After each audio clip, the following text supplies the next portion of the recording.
नमस्कार, संजना यादव अपने YouTube channel पे आप सबका स्वागत करती हूँ दोस्तों। कि एक मैं नाच गीत लेके आ रही हूँ। अच्छा लगे लाइक सब्सक्राइब कमेंट करना दोस्तों, कैसा लगा। जब जइहा आजमगढ़ बजरिया ये बालम ले ले या छेना के मिठैया ये बालम ले ले या छेना के मिठैया ये बालम।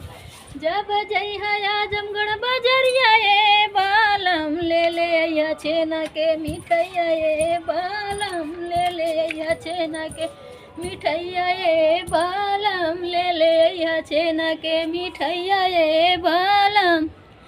जब जइहा आजमगढ़ बजरिया ये बालम ले ले अइहा गुरही जलेबिया ये बालम ले ले अइहा गुरही जलेबिया ये बालम ले ले अइहा।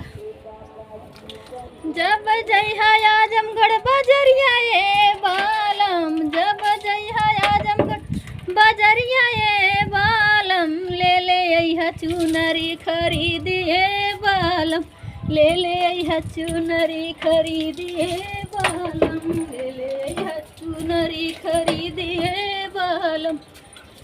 जब जइहा आजमगढ़ बजरिया ये बालम जब जइहा आजमगढ़ बजरिया ये बालम ले ले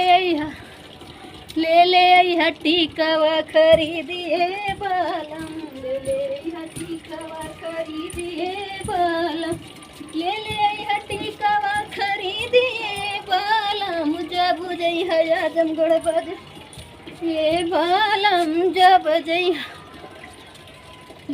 जइहा आजमगढ़ बजरिया ये बालम ले ले अइहा हरवा खरीदिए बालम ले ले अइहा हरवा खरीदिए बालम।